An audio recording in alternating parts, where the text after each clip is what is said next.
Arestado ang isang lalaki sa Santa Maria, Pangasinan dahil sa kaso nitong panggagahasa. Ang buong detalye ng balita mula kay Police Staff Sergeant Robert Abella Jr.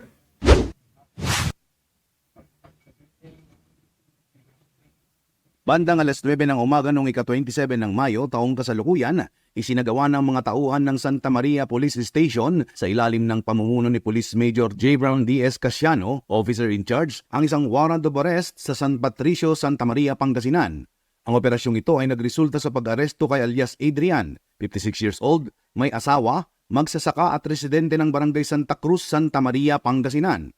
Si alias Adrian ay naaresto kaugnay ng criminal case number 7908-R para sa kasong panggagaasa na inisyo ni Honorable Rosalyn C. Andrada Borja, presiding judge ng Regional Trial Court sa Rosales, Pangasinan noong May 16, 2004.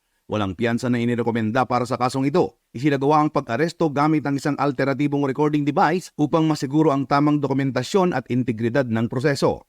Ang pagkakaaresto ng sospek ay isang patunay na porsigido ang ating mga kapulisan upang huliin ang mga individual na may nakabingbing kaso para sa mas maunlad na bagong Pilipinas. Mula dito sa Ilocos Region, the home of citizen-friendly policemen and protector of human rights, ako po ang inyong PNN correspondent, Police Staff Sergeant Robert Abella Jr., alagad ng batas, tagataguyod ng Balitang Pulis.